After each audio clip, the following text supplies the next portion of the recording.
আসসালামু আলাইকুম, welcome back to my channel. আজকে আমি গরুর পায়া অথবা নেহারি আপনাদেরকে রান্না করে দেখাবো খুবই সহজভাবে ঘরোয়া রেসিপিতে। আপনারা যদি প্রথম থেকে শেষ পর্যন্ত রেসিপিটা ফলো করেন, আশা করছি রেসিপিটা আপনাদের কাছে অনেক ভালো লাগবে। তো চলুন কিভাবে এই সহজ রেসিপিটা তৈরি করতে হয় দেখে নিই। প্রথমেই চুলায় আমি একটা পাত্র বসিয়ে এর ভিতরে দিয়ে দিচ্ছি পরিমাণ মতো তেল। আমি এখানে সরিষার তেল ব্যবহার করেছি, আপনারা চাইলে এখানে সয়াবিন তেল ব্যবহার করতে পারেন, তবে সরিষার তেল দিয়ে রান্না করলেও এই রেসিপিটা অনেক ভালো লাগে। 3টা শুকনা মরিচ দিয়েছি আর দিয়ে দিলাম 1/4 কাপের মতো পেঁয়াজ কুচি। এখন ভালোভাবে পেঁয়াজটাকে একটু ভেজে ব্রাউন কালার করে নিব। নিহারিটা আমরা এক একজনে এক এক রকমভাবে রান্না করে থাকি।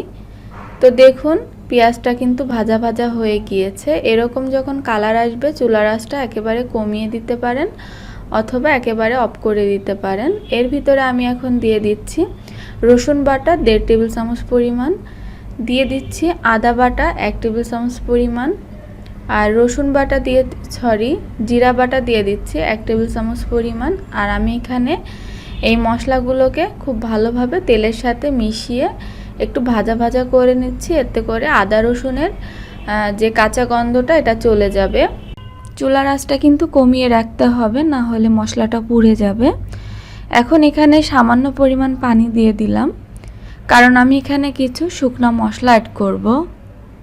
একটু নাড়াচাড়া করে চুলার আঁচটা কমিয়ে এর ভিতরে দিয়ে দিচ্ছি লাল মরিচের গুঁড়া 2 চা চামচের মতো, আপনারা আপনাদের স্বাদ মতো দিবেন। তারপরে দিয়ে দিচ্ছি হলুদের গুঁড়া 1 চা চামচ পরিমাণ। এখন দিয়ে দিচ্ছি স্বাদ মতো লবণ। 3টা দিয়ে দিচ্ছি কাঁচা মরিচ একটু মাঝখান দিয়ে ছিঁড়ে দিয়ে দিচ্ছি, এতে করে ফ্লেভারটা ভালো আসবে। তারপরে এলাচ দিয়ে দিচ্ছি 5-6টার মতো, একটু থেতো করে নিয়েছি, এতে করে ফ্লেভারটা ভালো আসে। লবঙ্গ দিলাম 5-6টার মতো, 4টার মতো দিয়ে দিচ্ছি দারুচিনি, আর এখানে গোলমরিচ নিয়েছি 9-10টার মতো দিয়ে দিলাম, তেজপাতা দিলাম 2-3টার মতো।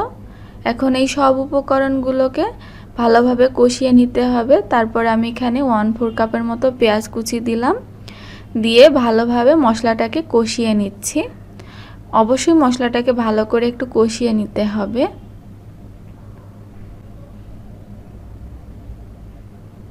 তো ভালোভাবে মশলাটা কষিয়ে নেওয়া হয়ে গিয়েছে, দেখতেই পাচ্ছেন তেলটা উপরে উঠে এসেছে। এর ভিতরে আমি গরুর পায়া দিয়ে দিচ্ছি 1.5 কেজি পরিমাণ, আর গরুর পায়াটা আমি খুব ভালোভাবে পরিষ্কার করে নিয়েছি আর সেটা এখানে দিয়ে দিলাম। তো সব পায়াগুলা যখন দেওয়া হয়ে যাবে মশলার সাথে ভালোভাবে কষিয়ে নিতে হবে। তো আপনারা যদি এই সিস্টেমে এই গরুর পায়াটা রান্না করেন খেতে কিন্তু অনেক ভালো লাগবে। আমি এই রান্নাটা আমার মায়ের কাছ থেকে শিখেছি, আপনারাও চাইলে বাসায় এইভাবে একবার তৈরি করে দেখতে পারেন। তো খুব ভালোভাবে আমি কষিয়ে নিচ্ছি। ভালোভাবে কষিয়ে যখন তেলটা উপরে উঠে আসবে তখন বুঝতে হবে কষানোটা হয়ে গিয়েছে। আর চুলার আঁচটা কিন্তু এই পর্যায়ে কমিয়েই রাখতে হবে, না হলে নিচে লেগে যাবে বা মশলাটা পুড়ে যাবে, তখন খেতে ভালো লাগবে না। তো হয়ে গিয়েছে আমার কষানো।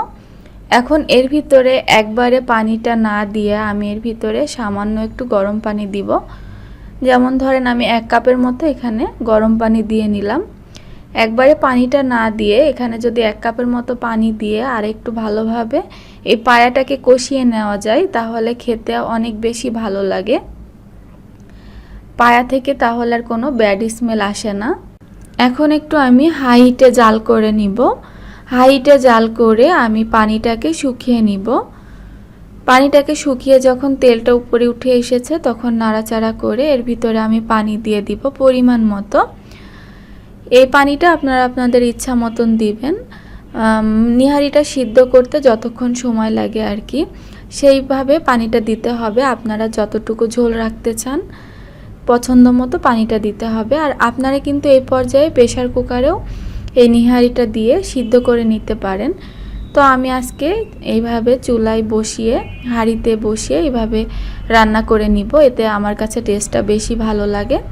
তো ঢাকনা দিয়ে ঢেকে আমি চুলার আঁচটা কমিয়ে নিহারিটাকে রান্না করে নিব যতক্ষণ না সিদ্ধ হচ্ছে। তো ফিরে আসলাম নিহারিটা সিদ্ধ হওয়ার পরে। আর আমি যতটুকু ঝোল রাখবো ততটুকু আমার ইচ্ছা মতো রেখেছি। আর এর ভিতরে আমি ভাজা জিরার গুঁড়া ছিটিয়ে দিলাম, এতে করে ফ্লেভারটা সুন্দর আসে। এখন আলতো হাতে নাড়াচাড়া করে দিচ্ছি। রান্নাটা কমপ্লিট হয়ে গিয়েছে, আপনারা দেখেই বুঝতে পাচ্ছেন কত সুন্দর সিদ্ধ হয়েছে। মাংসগুলো কিন্তু ছিঁড়ে ছিঁড়ে যাচ্ছে, দেখেই বোঝা যাচ্ছে। তো এখন আমি চুলা থেকে নামিয়ে পরিবেশন করে নিব। আমার আজকের রেসিপিটা আপনাদের কাছে কেমন লাগলো কমেন্ট করে জানাবেন। আর ভিডিও ভালো লাগলে অবশ্যই একটা লাইক দিয়ে দিবেন। আর এরকম রেসিপি পেতে আমার চ্যানেলটি সাবস্ক্রাইব করে রাখবেন এবং বেল আইকনটি ক্লিক করে রাখবেন, এতে করে সবার আগে নোটিফিকেশনটা আপনার কাছে পৌঁছে যাবে। তো আমি একটু আপনাদেরকে ছিঁড়ে দেখিয়ে দিচ্ছি এটা কতটা নরম হয়েছে, তাহলে আপনারা বুঝতে পারবেন। তো দেখতেই পাচ্ছেন কতটা নরম হয়েছে, কাঁটা চামচ দিয়ে কাটলাম আর ছিঁড়ে গেল। তো আজকে আমি এখানেই বিদায় নিচ্ছি। সবাই ভালো থাকবেন, সুস্থ থাকবেন। আল্লাহ হাফেজ।